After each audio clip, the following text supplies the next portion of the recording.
Hey folks, welcome to the DarkHorse podcast live stream number 147, which is a pseudo-prime number. It's not prime. No, it's not prime. It's not pseudo-prime.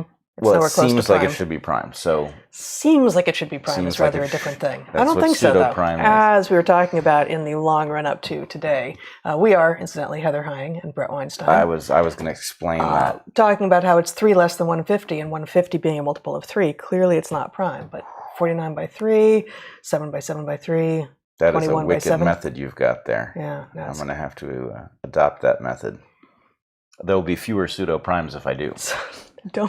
No, this is not a good category. It's not a good category at all. No, it's not a good category. But, you know, the era of good categories is over. No, wrong. Here we are. Part of the reason we come to you every week is in defense of, this sounds banal and uninteresting, but in defense of good categories, in defense of the concept that there are real categories in the universe that are therefore both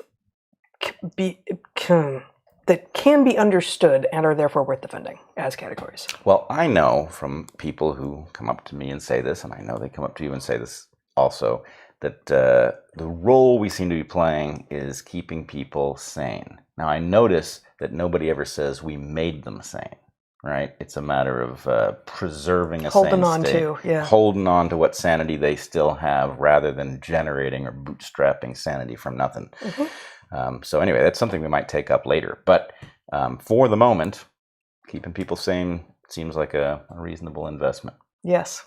And in service of that, we have, in addition to these live streams, we have guest episodes that Bret is putting out. You've got 2 now with members of the military and current and former members of the military, I believe. Whistleblowers from the military with regard to vaccine mandates, COVID vaccine mandates in the military. You've got another guest episode coming out to Halloween. I think, yeah. No, on Monday. Monday.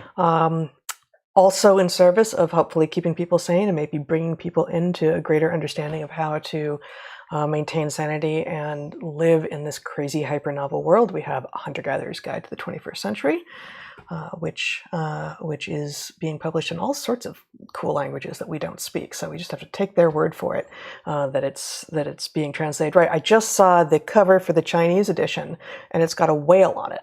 And I was asked to okay or not okay the cover, and I said, I guess it's a nice whale, although I don't really get the connection, but. Yeah, it's.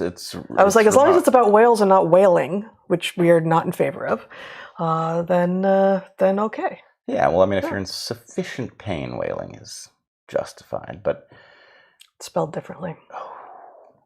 I'm not sure if that's a feature or a bug in this case. I think that may be a good thing from the point of view of that particular pun. Yep. Okay, so we are on YouTube and Odyssey. Chat is live on Odyssey if you're watching live. Other things that we or one of us does that we hope that you can use to help keep yourself sane and share with others is Natural Selections, which is my Substack. This week I published what I called a PSA, a public service announcement to mama bears.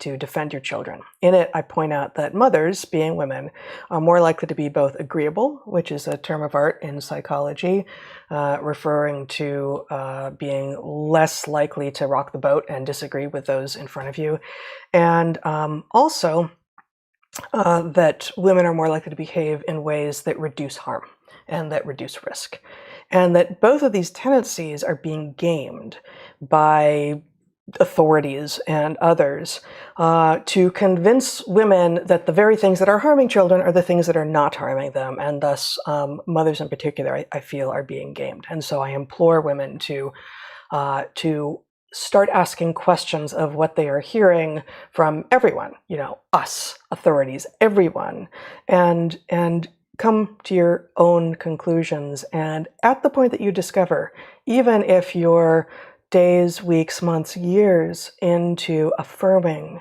or complying with something that you come to understand is harming your children, stop it and reverse course. And even if this means in the moment, your child or children are going to be upset with you and it's going to cause, it's going to wreak havoc in the moment, consider the truth of a year from now, 5 years from now, 10 years from now. What are the conversations you will have if, and I use those words advisedly, if you affirm your child's declared gender identity, or you comply with the injunctions to give your children experimental medical treatments against a disease that doesn't really affect them, then stop and think about it. And so that's on Natural Selections this week. Let me just say, I think that I have not read your piece yet. I was, as you know, in transit, and which we will talk about. We will talk about it. But anyway, I haven't read your piece, but I really like your framing.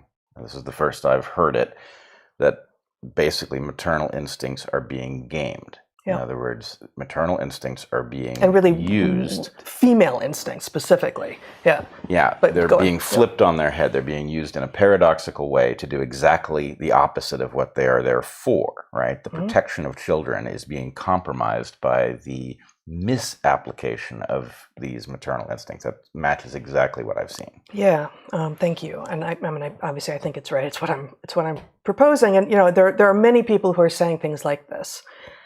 But specifically, for instance, the idea that if you do not affirm your child's new declaration that they are the sex that they are not, they might commit suicide. And then how will you live with yourself?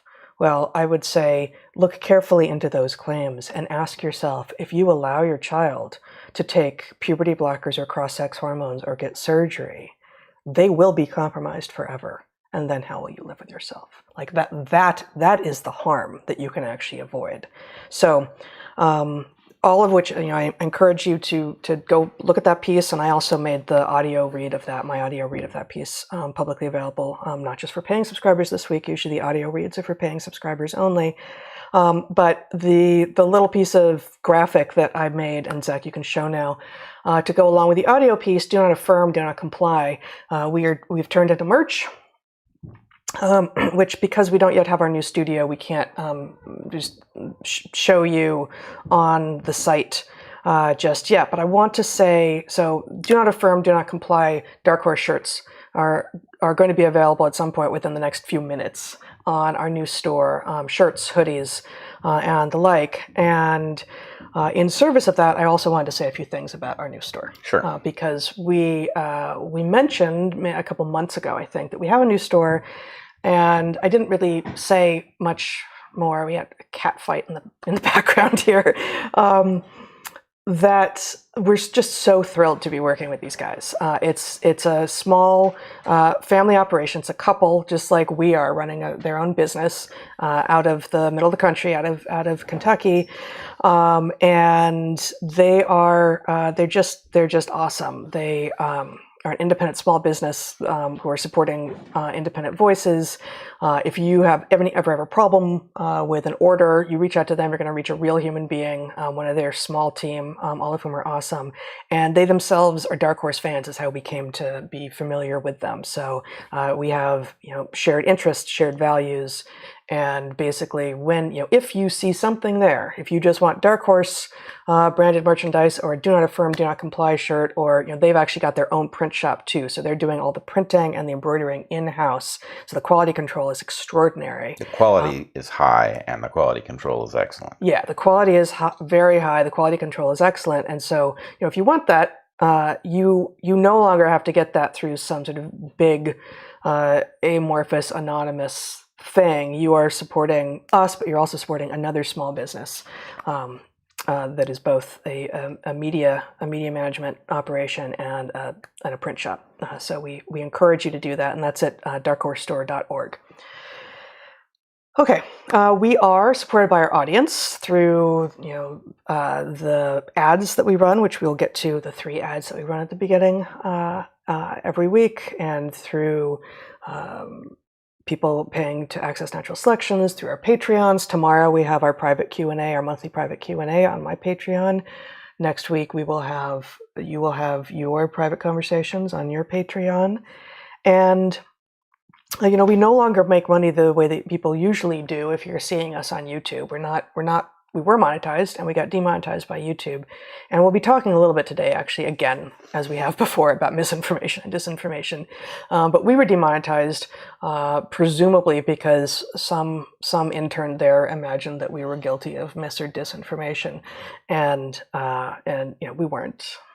We weren't. I don't think it was an intern, but okay. And we continue to be demonetized by YouTube.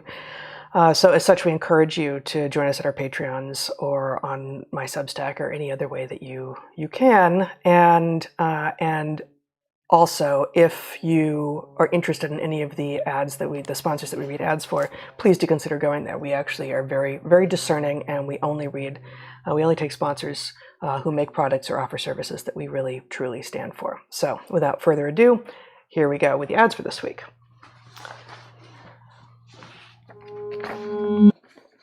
So our first sponsor this week is Seed. Seed is a company focused on bacteria and the microbiome, and they have a terrific probiotic called DSO1 Daily Synbiotic. I always prefer eating real food to taking pills, but I have to say I really love this product. There are a lot of things that you can do to enhance your health. Our sign-off here at DarkHorse includes 3 of them: be good to the ones you love, eat good food, and get outside. But a lot is hidden in those words. What, for instance, constitutes good food? Good food is real food, whole food, food that has been alive recently and was grown with care in conditions as ancient as possible given the constraints of the 21st century. But even many people who eat such a diet are missing something. We contain multitudes. Every individual human contains so many other organisms, some of which may harm us, but many of which exist with us in harmony. We need them. This is why probiotics can be an important tool in a healthy lifestyle, even if you eat nutrient-dense food and avoid processed foods and sugar. That said, probiotics are kind of the new thing, aren't they? Everyone's taking them or thinking of taking them. It can seem like maybe it's just a fad, the newest fashion. Good news, though. Seed's DSO1 Daily Synbiotic is the real deal. Not all probiotics are created equal. Seed's DSO1 Daily Synbiotic is a broad-spectrum, 2-in-1 probiotic and prebiotic. It contains 24 distinct probiotic strains in a 2-in-1 capsule, and this is the magic, that protects the probiotics until they hit the colon, where they are most effective. If you've taken a probiotic before and not really felt a difference, it's likely because the good bacteria basically got dissolved in your stomach acid before they hit your colon. Seed is designed differently, and that's why it works. Seed's Daily Synbiotic supports gut, skin, and heart health and micronutrient synthesis. Many who have used Seed report improvements to digestive function in 24 to 48 hours. I've actually heard from some of these people. It's quite impressive. Start a new healthy habit today. Visit seed.com/darkhorse and use code DARKHORSE to redeem 20% off your first month of Seed's DSO1 Daily Synbiotic. That's seed.com, seed.com/darkhorse, and use code DARKHORSE. Okay, our second sponsor today is Sole, S-O-L-E, a sustainable orthopedic footwear company. Sole is one of our 2 footwear sponsors, and we truly love them both. They're basically, between the 2 of them, they're the only shoes we wear anymore, practically. They are quite different from one another, yet both have an evolutionary approach to creating shoes that help feet get and stay healthy and people become more mobile. Sole intentionally brings structure back with both their shoes and their footbeds. Sole aims with its footwear to return our feet to health, and the shoes by Sole are beautiful. I've been wearing a pair of Sole Districts, a low-zipped short boot and camel-colored vegetable tan suede leather, everywhere. And I love them. Sole footbeds are the industry standard and over-the-counter supportive insoles and inserts. They are moldable for custom comfort, give you all the benefits of personalized support at a fraction of the price of orthotics. Sole footbeds, which are made from recycled cork, include a signature supportive arch, which is clinically proven to reduce arch strain in your feet up to 34%. This is especially effective in helping recover from plantar fasciitis, which affects more than 2 million Americans, along with a range of other ailments from shin splints to hip, knee, and back pain. Sole footbeds also promote neutral alignment and good posture and are particularly effective at preventing fatigue when standing for long hours on hard surfaces. The cats do not wear Sole, but if they could, I'm sure they would. Sole is on a mission to end foot pain in North America, so they are sending a free footbed to every zip code on the continent. DarkHorse listeners should visit yoursole.com/darkhorse, and if you live in a zip code in the US or a postal code in Canada where Sole hasn't yet shipped to, you'll receive a free performance medium footbed. They believe in the quality of their product so much that they're sure that once you feel the comfort, pain relief, performance enhancement, and injury prevention benefits of Sole footbeds, you will want them in every shoe that you own. Simply enter your zip code or postal code in the shipping section at checkout to stand a chance to get a totally free footbed while supplies last. And if your footbed isn't free because Sole has already shipped to your zip, you can still get 50% off by entering DarkHorse50 at checkout. So far, Sole has shipped to 38% of the 41,000 zip codes in the US, so they've got a lot of giving to do. Help push those percentages by visiting yoursole.com/darkhorse today. All right, our final sponsor this week is Ned, a CBD company that stands out in a highly saturated CBD market. Ned was started by two friends who discovered their hypermodern lives were leaving them feeling empty, bewildered, and disconnected. Something about this way of life, they say on their website, just wasn't working, so they started Ned. You can buy CBD products in nearly every coffee shop or grocery store, but Ned's blends stand out. And now I'm going to speak as if I was you. I'm not going to do my devastatingly good impression of you. I'm just going to use your words. Do you have one? So good. Really? I've never heard it. Yeah. You keep it from me. It'll freak you out hearing yourself as if you're standing in front of you. I don't believe you. Yeah, I don't really either. But anyway, here's what you've said. You've said, I am particularly fond of their de-stress blend. Ned's de-stress blend is a 1-to-1 formula of CBD, CBG, made from the world's purest full-spectrum hemp, and also features a botanical infusion of ashwagandha, cardamom, and cinnamon. CBG is known as the mother of all cannabinoids because of how effective it is at combating anxiety and stress by inhibiting the reuptake of GABA, the neurotransmitter responsible for stress regulation. This combination leaves me, Heather, feeling a bit easier with whatever comes my way. Many of the CBD companies out there source their hemp from individual farms. Individual? What other kind are there? Industrial farms in China. Just like low-quality alcohol, however, low-quality CBD can have undesired effects. Ned is USDA certified organic. All of Ned's full-spectrum hemp oil is extracted from USDA certified organic hemp plants grown by an independent farmer named Jonathan in Paonia, Colorado. You were going to call him indefensible, weren't you? Jonathan, I apologize. If I was going to call you that, it was an error. All right. Also, Ned shares third-party lab reports and information about who farms their products and their extraction process on their site. These products are science-backed, nature-based solutions that offer an alternative to prescription and over-the-counter drugs. They are chock full of premium CBD and full spectrum of active cannabinoids, terpenes, flavonoids, and trichomes. Ned's full-spectrum hemp oil nourishes the body's endocannabinoid system to offer functional support for stress, sleep, inflammation, and balance. If you'd like to give Ned a try, DarkHorse listeners get 15% off Ned products with the code DarkHorse. Visit helloned.com/darkhorse to get access, or HellOnEd is another way you could pronounce that. HELLONED.com/darkhorse to get 15% off. Thank you, Ned, for sponsoring the show and offering our listeners a natural remedy for some of life's most common health issues. Hell on, Ed. Hell on, Ed. All right. That's our sponsors. So today we are going to talk about a number of things, and Bret, you are going to start us off by talking a little bit about where you've been and what you've seen and what it means. Yeah. So I had the pleasure of visiting a country that I have been to exactly once and only briefly before. I was in Colombia. I was invited to give a talk at a medical conference. The conference was fascinating. I met very interesting people. And I will say I had a number of thoughts about Colombia now having visited. The last time I was there was definitely 1997 or 1998. I cannot remember exactly which. I don't think it much matters.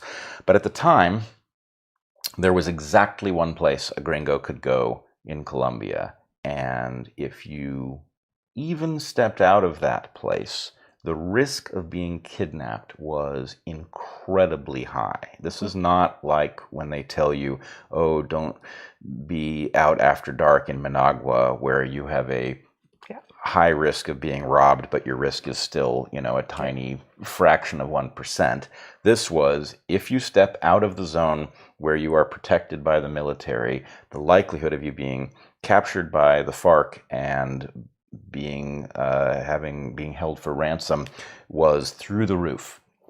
Can I just say, the reason you ended up, and it was Cartagena, is the place that you ended up. The reason that you ended up there is that you were doing research in Panama.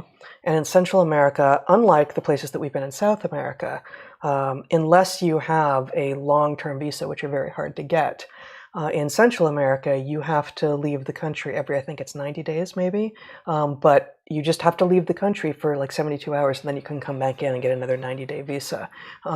Whereas in at least the places we've been in South America, there's a cap on the number of days that an American, for instance, can spend in the country per calendar year, and you can't get around it like that. But you had gone with a couple of the people you knew from Barro Colorado Island, where you were doing research, to Cartagena for 72 hours to deal with the visa. It's interesting you say that. I don't remember that being the case, that's why I did it. You're right about the pattern. It may have been that somebody else in my group needed to do it, and they were, Panama and Colombia are bordering. In fact, Panama used to be part of Colombia, and it was inexpensive to go. It's possible I've just forgotten that I was. I mean, you were there for so many months. You had to do a number of those trips, and that was one of them. Yeah, but in any case, I was in Cartagena. I didn't really know what Cartagena was when I was there. I was delighted by the place. It's a beautiful colonial city, very well preserved.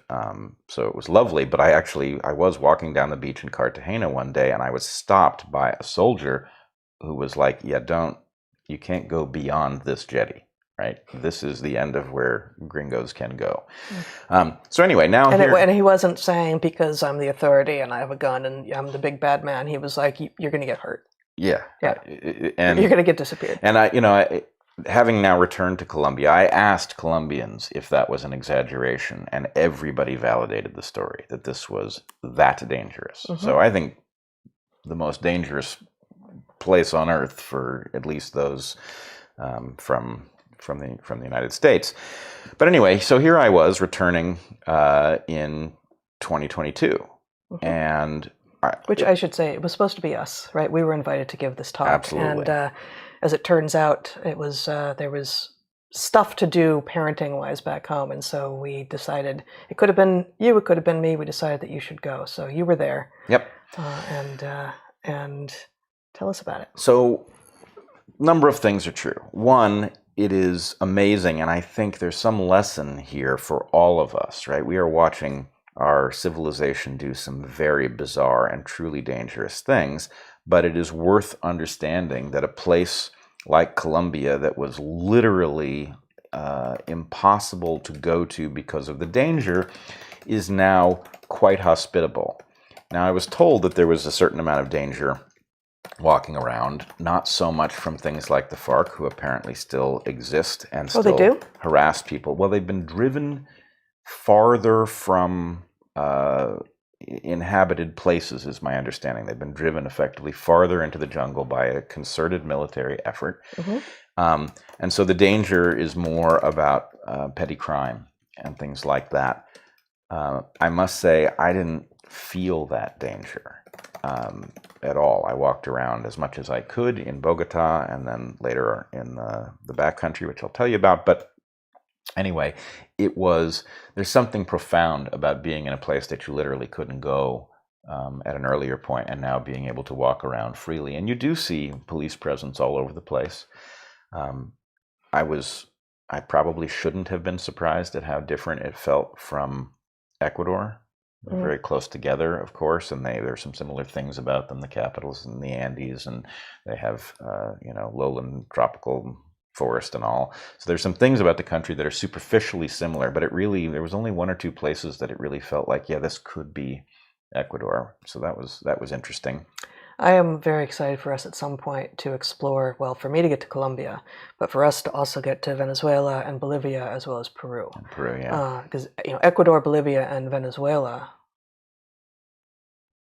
I want to say Ecuador and Bolivia for sure, and maybe parts of Peru and parts of Bolivia are sort of understood to be much more similar, and yet Ecuador has so many different ancient cultures and modern ecosystems as well. So it is both surprising and not surprising that Colombia, which, as you say, is superficially similar in terms of being a South American country with high Andean all the way to Amazonian ecosystems, and a capital that you were in the Andes at altitude, should be reminiscent to some degree, but also wildly different. Yeah. Reminiscent but wildly different. And when I think about the difference between American states, right? West of the Cascades in Washington feels different from Idaho, right? And even right. West of the Cascades from east of the Cascades is right. That's exactly it. Yeah, it's radically different. So anyway, it's maybe not as surprising as I was surprised. But I noticed some interesting things. First of all, Colombia had serious COVID mandates and travel restrictions, which it has recently lifted. Which was why we weren't going to go originally. Yeah, right? I was required to have a negative COVID test within, I think, 24 hours of travel to get into the country, and they did ask me for it, so that is still there, but there was no other restriction. But I noticed the following interesting pattern. I saw far more people wearing masks than I would say is true anywhere in the United States that I've been in the last 6 months. Which, if you were to compare between American states, I would say that masks were a really good proxy for how crazy people were over COVID narrative, right? At this point. Yeah. This was absolutely not the case in Colombia. In fact, the pattern was random, as far as I could tell. You would frequently see people walking down the street, talking, enjoying life, and one was wearing a mask and the other wasn't wearing a mask. They're outdoors.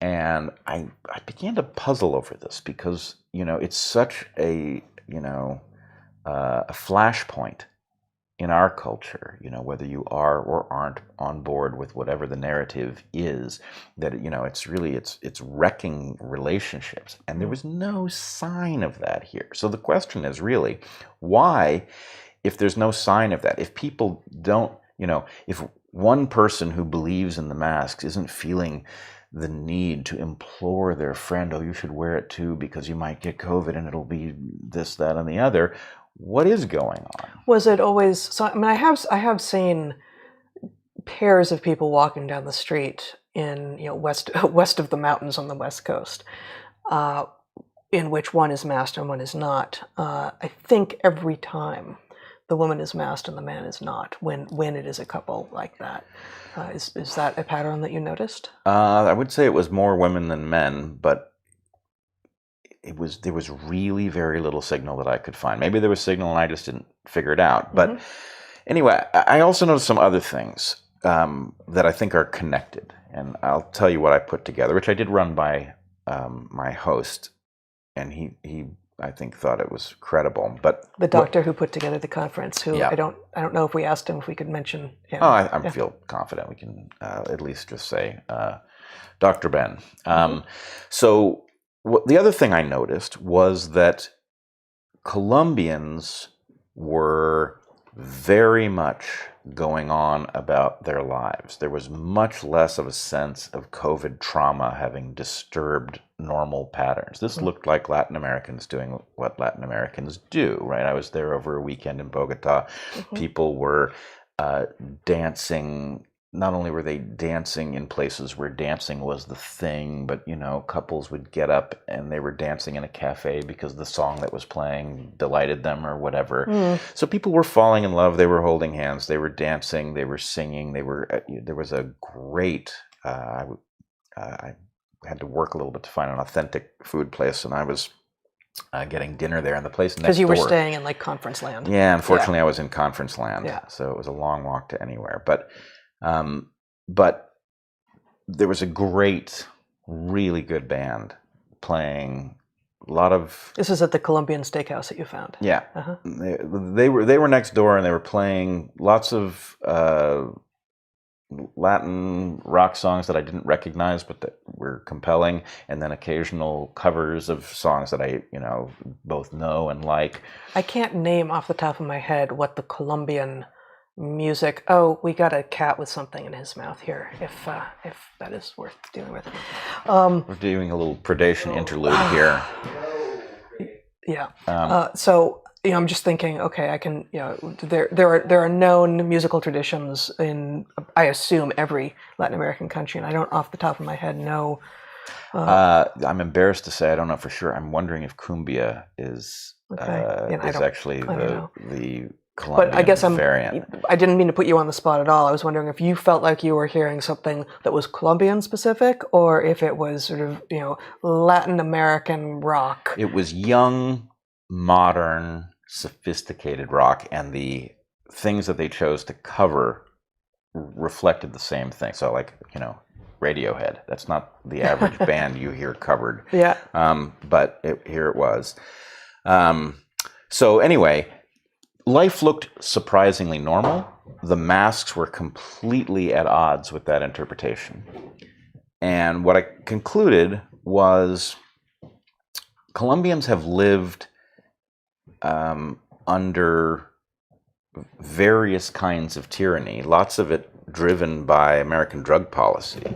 Right? Mm-hmm. So they've lived under basically a regime in which they lack control at the large scale. And so what I concluded was that what I was watching was people who had learned to sort of send whatever signal you need to send to authority so that it leaves you alone enough that you can live in the interstitial space, and that's your life. And if decades at a time are going to be lived under a tyrannical regime, you have to figure out how to do the stuff of life under its nose without getting its attention. Yeah, this is actually consistent with the next new piece of art that we have coming out that's going to be on merchandise that we're working with our amazing artist on right now, which emerges from a line that you gave, I think, at the end of the last live stream, or maybe it was 2 live streams ago, which is lie to a tyrant. Yeah. Right? It's like, do what you have to do to be real and honest. And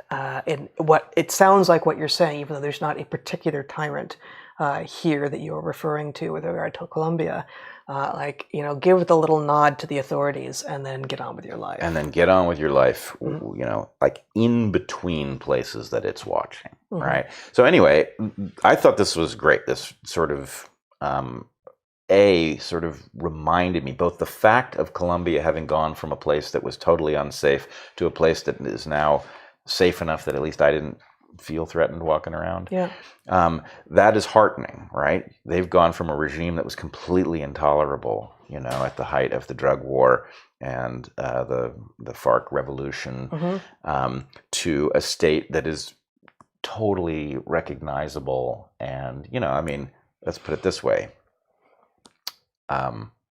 Life there is crazy, and the people there are crazy, but they're not as crazy as we are, right? We're all crazy. All people, all these cultures have their own idiosyncrasies and their own. So I guess I didn't expect you to say that. What's the crazy that you think you do see? Well, first of all, this is another topic we're talking about.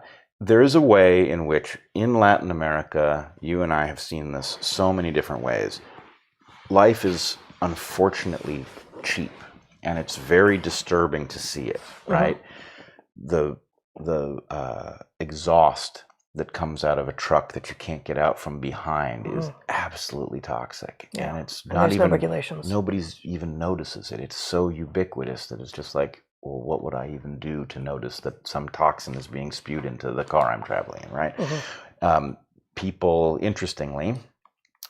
Huge percentage of the population on the roads is on motorcycles, right? A lot of people aren't wearing helmets. People are, women with their, 7-year-old kid on the motorcycle going to school, right? All sorts of stuff that would jar you if you saw it here is commonplace. I saw one very funny instance. We were out in the backcountry, really quite remote, and a child on a motorcycle, he must have been 12 years old at most, on a full-size adult motorcycle. Just him. He had no shirt on, as I recall it, certainly no helmet, right? Nothing like protective gear, right? He's on this bumpy road. Dirt road. Yep, he's got 2 pieces of rough-hewn lumber from obviously the local mill. Like dimensional lumber, but rough-hewn. Really rough. Long and thin. The kind of boards you would see, used to... Siding? Siding, okay. Make a roof, something. But anyway, he had the front of these boards, which were probably 8 feet long, 10 feet long, tied to the back of the motorcycle, and the back was dragging on the ground, and he was just motoring by. It was charming. He definitely solved the problem of how you're going to get the lumber home. But, there was a way in which there was so much and also, I have to say, I just can't even solve this puzzle. Somehow, these back roads in Colombia, there is always exactly enough room for whatever two vehicles have just met to pass. There's like, 3 or 4 centimeters beyond that. But it doesn't matter, right? It could be 2 cars. It's 3 or 4 centimeters. And you're up in the Andes. Are you, sometimes there's like a precipitous drop on one side, or were you not in that situation? There was all kinds of, well, I mean, at the very least, there are gullies where if you were, a few centimeters too far, you might end up sliding over and being stuck there all night. But sliding over and stuck is different from falling into the abyss. Yeah, from falling into the abyss, right. Yes. No, it's definitely preferable. I think so. Without being all the way at good, But, okay, so there's a way in which life is cheap in a way that is familiar from the developing world. But what really struck me was that I was now that familiar. There's nothing I can do about the danger, so I'm just not going to let it rule my life thing that happens in the developing world. I am now detecting that in the so-called first world, life has become very, very cheap. Oh, how? Well, I mean, if you think about all the things that have taken place during COVID, the fact that you've got, huge numbers of adverse events. The press isn't very interested in figuring out what they are. We're kind of not doing autopsies unless we absolutely have to. There's a way in which, we're normalizing absurdly tragic deaths, right? Mm-hmm. Very young people. Mm-hmm. It's just, young people, sudden adult death syndrome strikes again. Yep. And so anyway, there's always, that jarring comparison between your culture and really any other culture. I mean, it even exists with the tiny little distinctions between us and Canada. Mm-hmm. And the bigger the gap between your culture and somebody else's, the more profound the comparison is. But these comparisons now are revealing things. We're more traumatized than the Colombians by what we've just been through, mm-hmm. right? Maybe they were toughened up by what they went through in the period before. Well, it sounds like, I actually don't know, but I know, like, we were also told that we must accept more stupid things. So they were told to mask, and they were at least vaccine mandates for visitors. But, and I don't know specifically about this, so it's possible I'm wrong here, but I know that in many of the Latin American countries, Ecuador, Mexico, Costa Rica, I believe, and I think this is pretty much across the board, that early treatment was available over the counter from the beginning.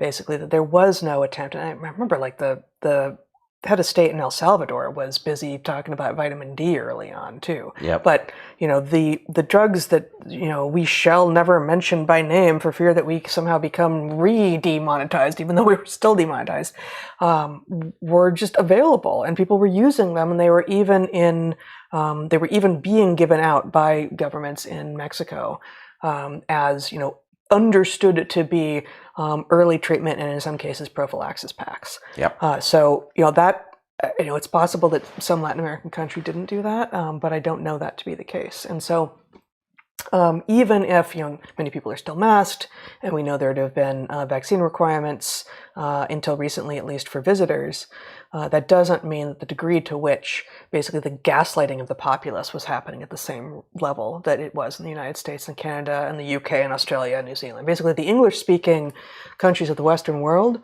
had such an extraordinary degree of gaslighting, such an extraordinary degree of, like, well, if you're trying to figure out what's going on, you must be guilty of dis and malinformation, so we're going to shut you down. And it just went counter to everything. And I think, to your point, and that was such a switch from what we had come to expect.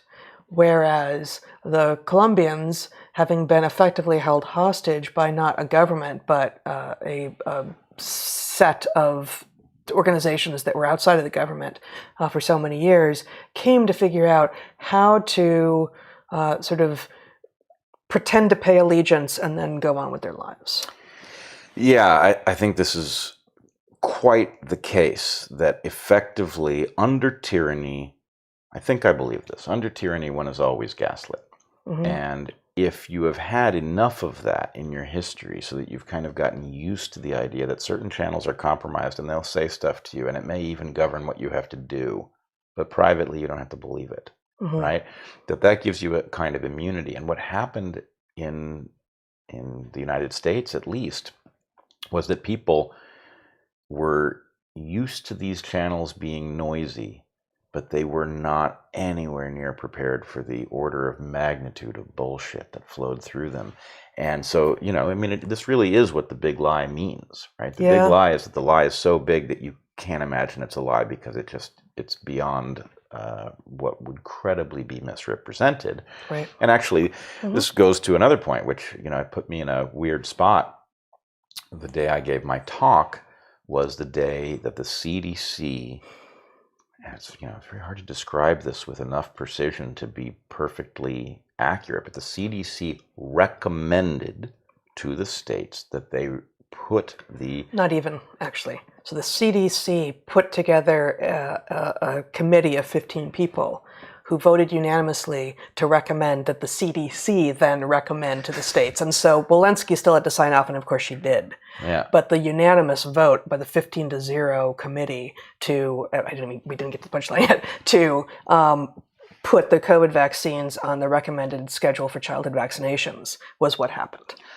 Yes, so it's almost impossible to even describe. Right. The committee recommended that the CDC recommend to the states that they require children to get these vaccines in order to go to school. And already the fact checkers, well, people are saying that now it's going to be required by the states. And I actually go into this in my Substack this week. It's this is what happens now. Unless you speak 100% carefully, you get fact-checked out of existence. And what the fact-checkers never say, because they are actually political agents and not fact-checkers at all, is actually, even under the best of conditions in which the states are really being honorable and careful and trying to do the right thing, which of course is not the case, but even under those conditions, the CDC's recommendation is what you follow. You have to actually go well outside of what is expected to say, actually, I'm going to do something different. And of course, Florida is doing something different. They're getting no end of shit for it, right? Well, okay. I'm just gonna say it. Do it. I am so sick of fact checkers. I am totally ready for fact chess. Right? Can we just go up a level? Nice. Yes. All right. And then four-dimensional fact chess? Oh, wouldn't that be something? Man. And if we use real facts, that's what's being done to us, actually. Yeah. Yeah. Well, okay. So while I was there preparing to give my talk, the keynote, actually, of the conference. Yep, the plenary. The CDC went through this charade. And it was, it was thoroughly absurd, right? Did you see the video of the votes? No, I didn't watch the video. These were Zoom gatherings with person after person masked on their Zoom call, presumably from their own home. Right? No. These are true believers. Oh my God! Who have now recommended, or they know it's theater. I think these were true believers. It's worth looking at the video. But true believers in true believers in the cult that is now doing so. And here's the crux of it, right? I feel like this recommendation actually crosses a boundary that for some, they will follow it across, but for almost anybody who's still got any independent mental capacity at all, the idea that with a disease as age stratified as COVID in the hazard it poses, and a vaccine age stratified in the other direction for its hazard, the absurdity of recommending these vaccines for children is unmistakable. Yeah. No, this is, I know you haven't read it yet, but this is exactly what I was writing about in Natural Selections this week. It is exactly this. This is actually a piece that I had written many weeks ago. And I was like, I'm just looking for the right examples. And we got two of the right examples with regard to trans and with regard to childhood vaccinations this week. I was like, okay, there it is. Yeah. But at some level, this is now an unmistakable atrocity. Yes. Right? We are not talking about an ambiguity. We are talking about recommending treatments that are dangerous, and in fact, most dangerous for the population in question here. Yep. We're talking about denying people education for refusing them, for behaving reasonably. We are going to deny people education.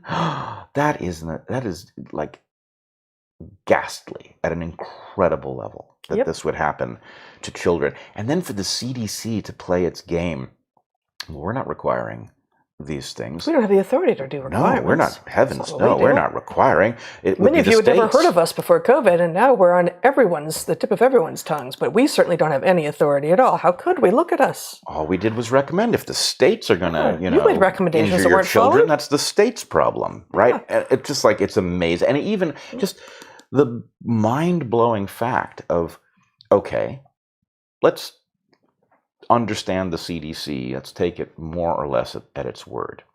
Why?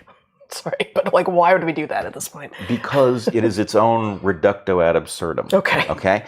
So if the idea is, well, the CDC is just making a recommendation, the states, of course, make their own judgments. That's, why wouldn't the CDC under a democratic regime be, a championing states' rights, right?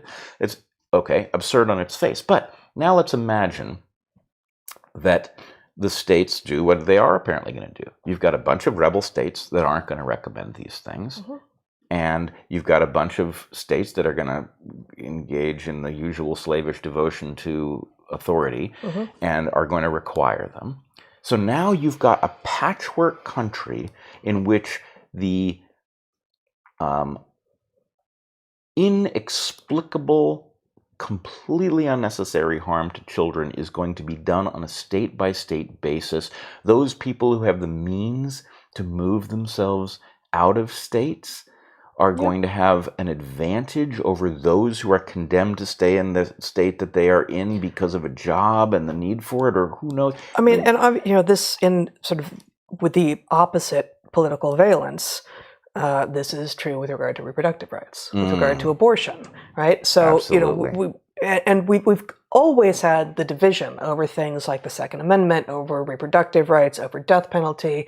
But now, for the election that's in a week and a half, we've got abortion and now childhood vaccination against COVID on everyone's minds, and there are a lot of us who find ourselves pulled in opposite directions by these two things, by knowing that many states are going to go stupid on COVID and preserve the right to at least early-term abortion for women, and that other states are going to preserve the right to early-term pregnancy termination for women. Or did I say that twice? Did I say the same thing twice? Either way, like stupid on COVID and to my mind, smart on reproductive rights, or the opposite. Like either way, you've got to take one thing that is not sane, and it's not.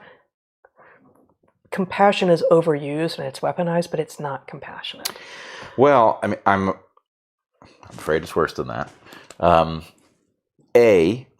To the extent that what we have are ideologies, political ideologies or political banners, and that these banners essentially have an incoherent package of beliefs that comes with them, things that actually are not inherently related to each other. Right. My team believes these things and not those things. Yeah. And that this is now going to become a geographic phenomenon where we are losing the agreement that holds us together as a nation. This obviously leads in the direction of some sort of dissolution of that nation, which is of course a extremely short-sighted catastrophe and leaves lots of us stranded, right? Stranded where we would like to choose where to live, as is a constitutionally protected right. We would like to choose where to live based on things other than the ideology of the governance structure. That is the exact opposite of living in a free country, where the ideology of those in power in your state is such a profound influence in what you can and cannot do and how you will and will not live, that it might cause you to have to move between states. I can't believe we're here. It's really stunning. Yeah, and both of these happened this year. Yeah. And those in power in states, both in red states and in blue states, are making decisions that are causing people to flee. And now it is quite clear that we've got political things running in opposite directions with regard to the slate, to the teams that have been agreed on. And this is in part the problem of a two-party system. There are a lot of us who, for us, we've always voted blue. But there are a lot of people who've always voted red who are now going like, I can't do that anymore, but I can't go blue. And I've always voted blue. I can't do that anymore, but I can't go red. Like, where are the options that actually represent careful, nuanced thought and care for both individuals and recognizing that we live in a society and are going to need some society level protections? Like, where is that party? Where are those politicians? They exist. One person here, one person there. We got Tulsi Gabbard saying, I'm done with the Democrats. But it's not, as far as I know, she didn't say I'm becoming a Republican, because that's not an option, right? Like, neither of these parties is an option anymore for a very large number of us. All right, so two more points. One, the division, and now increasingly geographic division, right? Profound enough to cause you to move rather than just grumble at the people who run your state. That thing is also causing the loss of nuance in the positions. Even the position that is closer to your own has lost nuance, because the point is the people who constitute a natural break on the perspective aren't in power enough to matter, right? Mm-hmm. And so in other words, if it's one party rule in each state, right, then what you get is, look, I'm not comfortable with the blue team's complete abdication of responsibility over reproductive rights. As I've said many times, I believe the right to an abortion exists, and that right decreases through the... You said blue team. Yeah. The blue team seems to think it's sophisticated to imagine that there is nothing morally interesting that happens at all until the moment of birth. And the point is, well, I don't think any rational person believes that.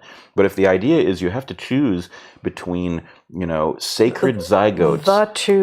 The 2 points, conception and birth, are the only moments in a human life that matter at all, right, in discussing whether or not abortion should be allowed. No, sorry. Someone else set those as the 2 moments that are the ones we have to be talking about, and neither of them is the right one. They're both intolerable. Yeah. And I'm not saying, I actually think that the religious perspective is tolerable at the individual level. An individual can believe that coherently in a morally consistent way, but you can't apply it across a population where Mm-hmm. religious beliefs vary, right? That's not acceptable. What's more, as we talked about before, the idea that the sacredness of zygotes is such that you have to, that women have to carry the product of rape to term, right, is bonkers, because the point is this actually generates a strategy for rapists. It's not what it's not what you do.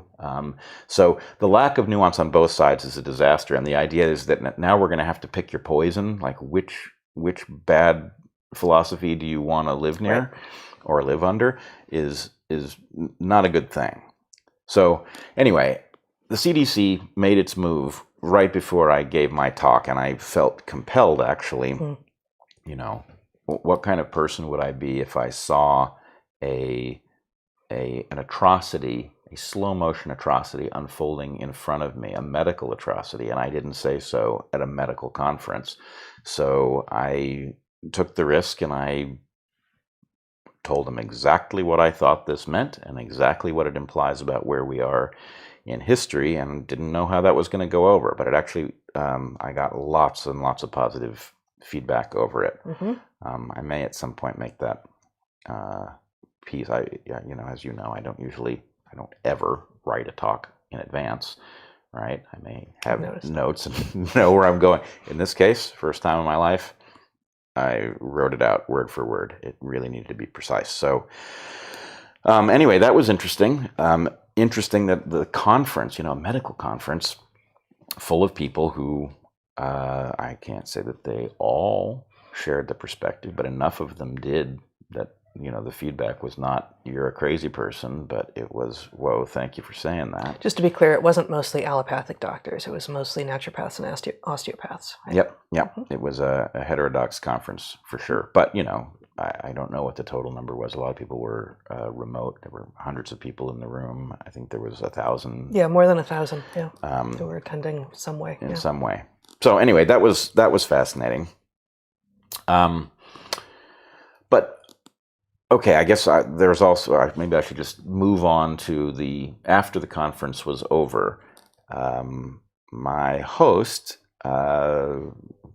did me the honor of letting me join his family on an adventure where he took me deep into the Andes to a highly unusual rock formation that unfortunately I don't have any pictures ready to show. But in any case, basically it's cold, high altitude Andes. There's a location. The Andes are, at least in this spot, and I think all over, are the result of sea uplift. So this is an ancient sea floor, has been lifted, thousands of meters. So it's going to be limestone. Yeah, it's limestone karst. And just people who haven't spent time in the tropics at all, or if they've only spent time in the lowland tropics, like they went on a jungle adventure to Costa Rica or something, will imagine simply that the closer to the equator you get, the hotter it is. Right, but as is interesting and relevant to things that we have thought about and worked on, and specifically as you have worked on with regard to latitudinal diversity gradient, just as the biota gets more diverse the closer to the equator you get, it also gets more diverse the closer to sea level you get. And that analogous pattern is also consistent with the farther from the equator and the farther from sea level. So both latitudinally and altitudinally, it gets colder and drier and less diverse. And so you could be real close to the equator, as you were pretty close to the equator there, but at 8,000 feet, and it's really cold. It's quite cold, and the biodiversity, as you point out, goes down. I mean, it's still plant-wise, it was pretty diverse. But you lose like the charismatic megafauna first. Just like, at the poles, you don't get a lot of terrestrial, you don't get diversity of terrestrial megafauna. Yes, except there are interesting exceptions, and one of my favorite creatures is an exception. There is an inverse altitudinal gradient to a point. There's obviously a point at which you're so high it's not true, but the hummingbird diversity goes down. There are a fair number of hummingbirds in the Amazon, but there are more of them at the mid and semi-high elevations. And up to like 3,000 to 6,000 feet ish, something like that, right? Cloud forest, and even a little bit into Paramo, but they start to die off as you get higher. Not die. Yeah, there are some. You're at the edge of their range. Up in Paramo. Yeah. Actually, Zach, would you show some of these creatures? Yeah, whatever order. Yeah. All right. This is one of your photographs from this trip? Can you move? Fantastic. This actually. This is if actually. You can move the picture of us to the other corner. If you can't, you can't. This is in Bogota. Really? And Bogota is at 5,000-6,000 feet, something like that. Yeah, it's above 5. So higher than Denver. Anyway, I went to I was feeling. I don't know. I was having a nature deficit disorder moment, and I was stuck in Bogota. I couldn't get out of Bogota far enough to see stuff, so I went to the botanical gardens, which were actually spectacularly good, really beautiful. No, Bogota's actually at 86. Really 60. high. Yeah. Third highest capital in South America after Quito and La Paz. Yeah, it's up there. So here. Wait a minute. I'm gonna just check this. I'm not sure I believe this.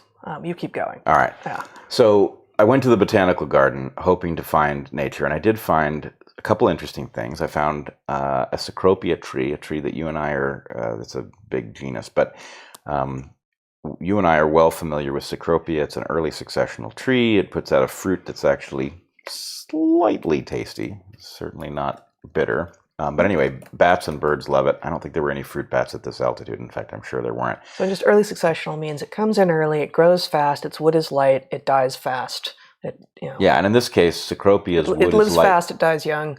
Yeah, they're like balsa, which is the one that most people will think of when they think of like what's a tropical wood that's not a hardwood that you use that's light. Right. Yeah. Cecropia is light not by virtue of the wood being less dense, but by these cavities that are in every segment of the tree. Right. Which get inhabited by Azteca ants. But anyway, I found some Cecropias in the botanical garden that were in fruit, and there were lots of birds flying in and out, which was cool. But I wanted to find hummingbirds. I love hummingbirds, and I love photographing hummingbirds, and I was just not having any luck. And then finally I heard one in another corner of the botanical garden. And you hear that like chip, chip, chip. Yeah, the chip, chip. And I didn't think I was going to be able to chase it down. And I saw it was kind of high in the tree, no chance of a photograph, but at least I saw it. And then it moved down, and I started to figure out its pattern, where it was going, where it was feeding. And anyway, I eventually managed to get a couple of nice photographs of it right before sunset. And so you want to go to the next picture? The next picture is not of that hummingbird. Yeah, it's not of a hummingbird. These guys... What is it? I am not 100% certain. Let me tell you what I saw and see if you can figure it out. Well, I don't have a super They good look image on the picture. flycatchery. And what happened here, so I think if they were flycatchers... There's just one bird in this photograph, No, right? there are two birds. You see So- the yellow-breasted bird. And Oh, then that looks you like a see- fruit from here. Like this is so far away and so small. Like this is not a fair test for me. You're No. gonna have to show me the picture up close. Nothing to do about it. Yeah. Anyway, this second bird that has its wings outstretched here was doing this interesting thing that I took to be a display. It was hovering in front of this other bird that's sitting on a branch. Now, the thing, though, is these were both yellow-breasted, so I don't think it's a flycatcher because I think the flycatchers where I was were dimorphic, and so I think this has to be two males. Somebody who's watching Yeah. is going to tell me that maybe I've got it wrong. Either these aren't flycatchers or that this particular... I mean, a flycatcher is a big group. Big group. I have not. I've got a cool bird guide to the birds of the Andes, including Colombia, but it's still in a box, and I didn't know All that right, we were going to well, be doing this. when we But find it. there are a lot of flycatchers, and a flycatcher is, if memory serves, a clade. It's a description of history rather than just a description of Yep, ecology. I think that's absolutely right. And I believe that many places that there are flycatchers in the Andes, there are multiple species. That said, within a clade, it would be very interesting if some of them were polygynous and some of them were monogamous. The reason that's relevant here, as you know, is you said that you think they're dimorphic. If they're dimorphic, they're probably polygynous. If they're not dimorphic, if the males and females look alike, they're probably monogamous. Yep. Yeah, and in fact, monogamy is common enough in birds that if the clade has many species in this spot, then probably some of them are. So anyway, maybe this is male displaying in front of a female, but we'll find out. Okay, go on. All right, this is a large dragonfly. Go on. This is all Okay. Bogota, or is this? No. We are now actually in outskirts of a town called Villalba, which is a colonial, well-preserved colonial town, kind of mission architecture. It's a very beautiful place. So that was where that potential flycatcher was. This guy is actually in the limestone karst location, which is near a town called Piñon. And anyway, this particular photo, that's actually a plant that you and I have grown. It's hard to get it to flower, but it's Crocosmia. Yeah. And this hummingbird was feeding there, which I thought was really cool. So that is a different Crocosmia than we have grown here in the Pacific Northwest, and I'm not surprised that there are multiple Crocosmias. But you also came back saying that you think Crocosmia is native to the Andes. I asked, and when it's always difficult to know, whether they're telling you that it's just found commonly in people's gardens or whether it's truly a wild plant there. But yes, that's what they told me, was that plant is wild in the area. Okay, you want to go to the next one? And then here, Edgar, who was our That's the name of the bird? guide. No, the bird's not Edgar. Okay. Edgar is it could be. lovely gentleman who invited me to, he saw I was interested in hummingbirds, and he invited me to his house where he and his wife have planted a tremendous number of hummingbird plants, which actually makes the photographic job much more difficult because you never know where the bird's going to be. Just point of order, Yep. it looks like Crocosmia is native to South Africa. Oh, well, there you go. So that must mean it's either, I can't imagine it's invasive, so it must be just grown ornamentally in the Andes. Okay, so anyway, he invited me over, and it made it really difficult. One species endemic to Madagascar. Interesting. Okay, I'll stop Really? now. Yeah. A little search engine is a dangerous thing. Yes. Yeah. All right. I think that's all I have photo-wise. That's beautiful, and that's. I'd have to go back and look, but I think you've shown 3 different species of hummingbirds. Absolutely. I think it was a violeteer and a hermit, and forgotten what the third one is. That's interesting that you pronounce it that way. I think of it as the violet ear because it's named for the purple splotch on the ear. I think violet ears. Yeah. Well, I have no idea whether I made up the pronunciation or not. All right. Oh, I did have an anecdote I wanted to tell you. Awesome. I thought it was it's a cognitively interesting anecdote from Colombia. Okay. We were driving down this really, pretty typical back road, which is to say slow, super bumpy. Dragging long pieces of lumber behind you or not? Not a piece of lumber attached to the vehicle anywhere. Mm-hmm. We're driving along, and there is a rooster by the side of the road. Nothing interesting about that. Happens Also all Edgar the time. or different? No, didn't catch the gentle bird's name. But anyway, the rooster. As we reached the rooster lifted its head up from feeding and darted in front of us, nearly getting smashed. Oh no! And I shouted, "Why?" to a car full of people who speak Spanish and French. It was just Ben, who speaks Spanish and French. And English. Yes, he speaks English as well. And he looked at me like, that's an odd question. But I realized, I heard myself say it, and I thought, that's interesting, because that joke, sometimes I will prepare for a joke, and I will wait sometimes many years for the opportunity to arise, and the joke will emerge, and it will either go well or fall flat. But anyway, it's a conscious thing. This was nowhere in my conscious mind. Mm-hmm. My subconscious mind had that one queued up, ready to go. Why? Right. So did it get hit? No. But I also have no idea why it crossed the road. It just did, and somehow my subconscious... Oh, he made all the way across. Yeah. I see. Yeah. But anyway, I thought it was interesting because it suggests something about the subconscious mind's construction. I don't think it could possibly have been. It must have been queued up somehow, waiting for the opportunity. It's interesting. Your setup, I didn't get it because I don't think of why did the chicken cross the road is not about an imminent, it doesn't. Right. It doesn't place us at any particular moment otherwise. So in this case, I thought the why was about why now? What are you doing? What's wrong with you? Oh yeah, there's lots of reasons to ask that question. Yeah. But I know why I asked it, and I just didn't see it coming. And you also don't have an answer? No, I don't. No resolution Although at all. It did remind me, I can't remember. I'm a little frustrated that I can't remember. Did I once constructed very consciously a joke in this genre? Did I talk about it on DarkHorse? Here, I'll try it on you. Either way. Your producer / eldest son and I don't know. We don't know. Both rolling your eyes at me simultaneously. No, we're just shrugging our shoulders I don't remember. Right. Yeah. Why did the dinosaur cross the road? Because it was chicken. Oh. Okay. Yeah. I like that one. Yeah, that's good. It's a well-constructed joke. Yeah. It didn't result in a tremendous amount of laughter, which is usually not a good sign. But anyway, it is what it is. No, I like it. It's good.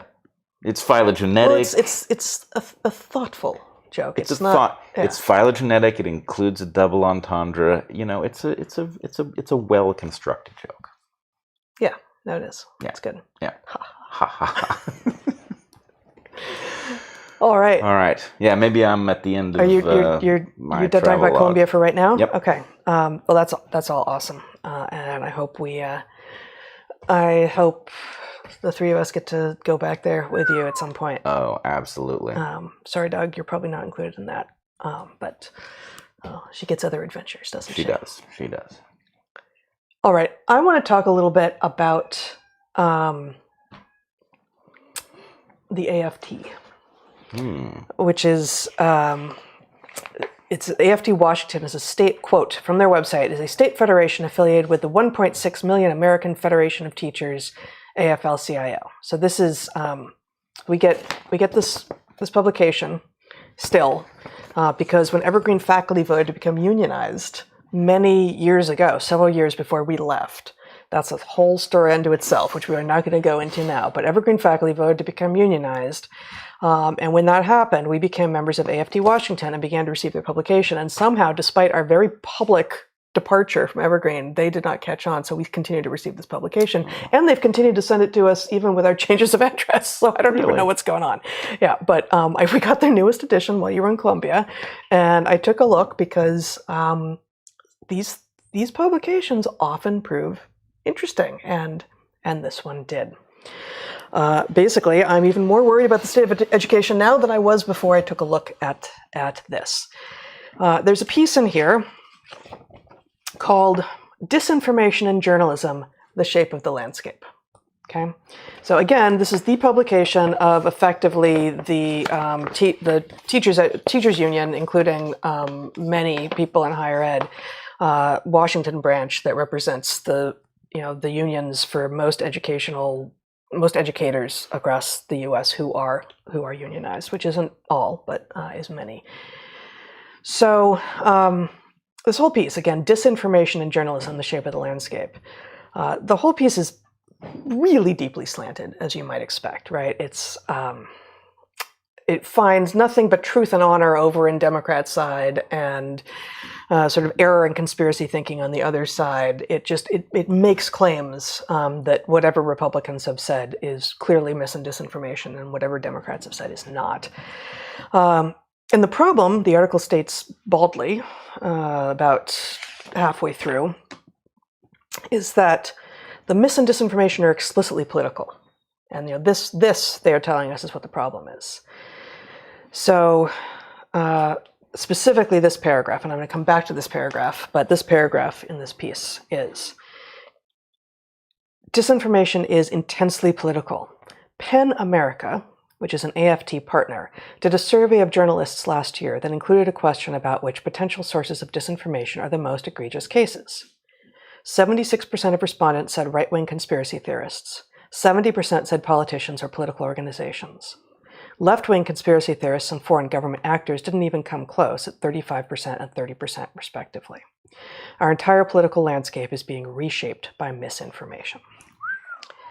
So I'm going to read that paragraph again after I talk a little bit about what I found on the PEN America and the AFT websites. Okay. Because... Oh, you didn't find mis and disinformation, did you? I think I did. Oh, no. Yeah. I mean, I guess you're not very surprised by that, are you? You're not. Not as surprised as I might be. Oh my God. Yeah. So at the top of PEN, so let's just launch right in. I'm like, okay, well, PEN America did a survey of journalists. So journalists we know to be very left-leaning, right? And let's see what PEN America is. This survey of left-leaning people done by what kind of an organization to see how much we can trust the survey results. At the top of PEN America's website, we have a link to their most recent report, which is titled Reading Between the Lines, Race, Equity, and Book Publishing. And here's an excerpt, and this is not yet one of the screenshots I sent you, Zach. An excerpt from the piece that's at the top of PEN America's website is, recent activism and reform efforts have pressed for a broad scope of actions to overcome systemic racial inequities in the publishing industry and achieve sustained, holistic, and structural change. PEN America's research and interviews suggest that measuring and addressing racial representation in employee hiring, author lists, and published content are key metrics for evaluating long-term diversification. Okay, so we got Affirmative Action 2022 edition, the most egregious and actually anti-inclusive and nastiest form of frankly, racism that's happening in publishing today is being explored and appreciated by PEN America. Also at the top of PEN America's webpage, now you can show the next screenshot, if you will, Zach. They retweeted the author of an LA Times op-ed, which reads, I'm hoping Are you sure this is the screenshot you want to show? The tweet? Yeah. Yeah. Okay. And then we'll go to the next one. But yeah, so that's too small for me to see. Let me just, no, it's fine. I'll just pull it up because I didn't have it up yet. So this is a tweet by an author that PEN America has retweeted. If Elon Musk follows through on his promise to create open season for disinformation on Twitter, he will risk destroying free speech in one of our global villages in the name of trying to save it. That doesn't sound very good. It doesn't sound very good at all. And when you click through on that LA Times op-ed, what you find, among other things, is, and you can go to the next thing, is this paragraph, quote. This is again from the LA Times op-ed. When arenas for public discourse are flooded with disinformation, free speech begins to shed its value. If audiences lose their grip on what is true and what is false, they can become primed to distrust everything, and it becomes impossible to persuade people, even with the most compelling argument or evidence. If platforms are riddled with propaganda and political falsehoods aimed to skew election results, prospects for genuine discourse on matters of public policy or local affairs evaporate. If the search for reliable information yields nothing but a morass of commingled facts and falsehoods, people eventually stop searching. So, clearly, having recently come back from Colombia, I am in a mindset to try to translate. Please do. And my sense of what they have just said is that they had to destroy free speech to save it. Yes, that's exactly what they said. Furthermore, the examples they give here include, like, you can point to places where the so-called left, the Democrats, have done exactly the things that they're talking about trying to fight against. But they don't recognize that. The idea that the 2016 election was affected by Democrats who were coming in and trying to make sure that Trump couldn't possibly be elected never shows up in these analyses. Never shows up. Asymmetry is the weapon underlying all of this. Yes. The asymmetric application of whatever standard or definition you want to apply. The whole thing is done, whether you're talking about detecting fraud in scientific publications, whether you're talking about accusations of some moral defect, any of these things. It just requires you to take the standard and point it at those people and, do anything necessary to prevent it from being applied to your own side. That's right. That's right. So, as it turns out, the author of that piece in the LA Times, which was retweeted by PEN America, is no other than the chief executive of PEN America. Really? So, the organization PEN America that did this survey to assess whether or not there was political bias and mis and disinformation in U.S. journalism right now has just a little bit of a problem with political bias. Okay, just a little bit. Okay, so AFT. Let's just go and check out AFT's site. So this is, again, I think it stands for the American Federation of Teachers, although, and again, they're a branch of the AFL-CIO, which is the largest educational, basically union that covers educators in the U.S. In a piece near the top of their site, AFT's site, called Pulling Together to End the Pandemic, which is not brand new, even though it's near the top of their site, which was written as vaccine mandates descended in the summer of 2021, they write, this is the end of this piece. Every one of our members plays a vital role in our state's schools, communities, and the lives of Washington students, as well as in the union. Staying safe and keeping others safe by doing what you can, whether that's masking or vaccinating or both, is as essential as you are. The more we pull together, the faster we get the boat we're all in out of the pandemic. Grab an oar and let's pull. I think they've revived the canoe metaphor.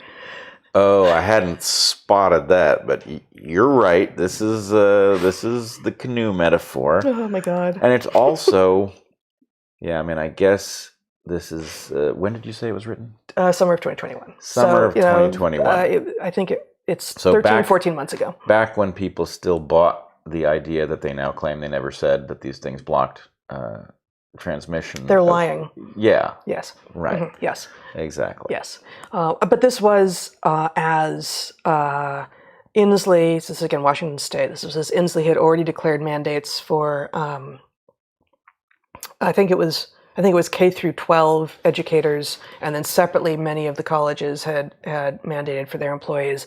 And then a state politician who actually, we knew someone who worked on his campaign, had said, no, you got to mandate more widely. So this is someone who would run on an extremely liberal, progressive agenda, who's now saying, definitely force people to do things that they shouldn't be doing.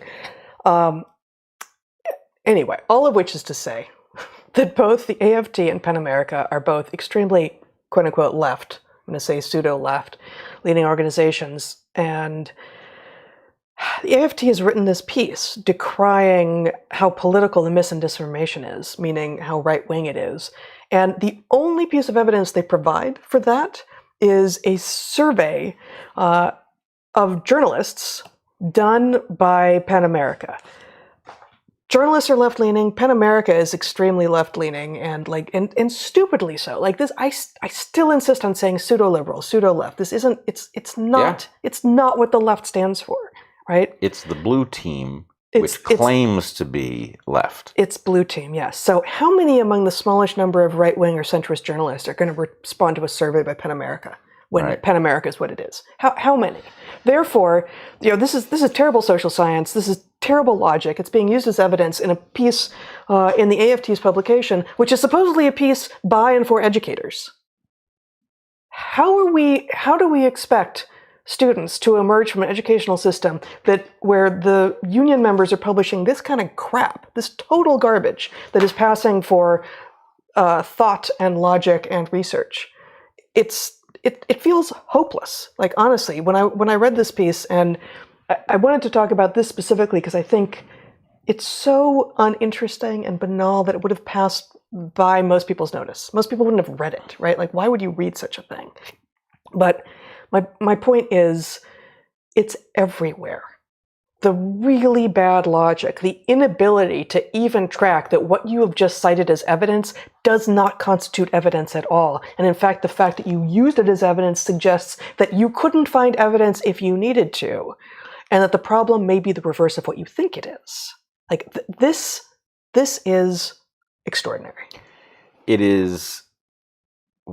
I don't think we've come up with a good term for it yet, but the idea that every institution, just like maternal instinct, is being turned to its exact opposite. That we have an academy full of academics who are learning to avoid doing their job at an incredible level, right? Yep. We've got, presumably thousands of statisticians who aren't going to spot the abuse of their discipline. We've got doctors who aren't going to spot a pattern of medical harm that's right in front of them and completely avoidable. Everybody is going to avoid doing what they're supposed to be doing. And so the idea that a publication that is ostensibly about a union of people who are dedicated to elevating, to enlightening students as to how to think is going to be confronted with upside down logic that they will then steadfastly avoid noticing,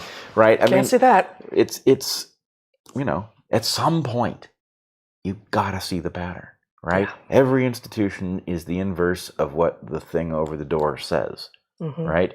The Center for Disease Control is, right? The Center for Disease Expansion. Right, exactly. Right. So, I don't know. Disease and funding expansion. Yes, exactly. It is, this public entity, which is supposed to be dedicated to controlling disease, is actually spreading medical harm and functioning, at the very least, on behalf of private interests, right? It's upside down and backwards. Yes, it is. Yes, it is.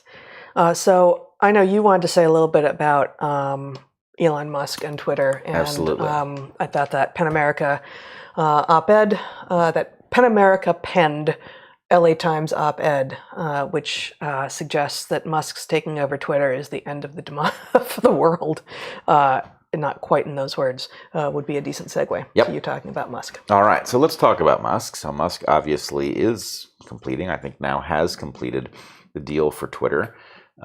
He revealed this with what I think is just an epic stunt in which he carried a sink into the building and said that he had now taken over Twitter.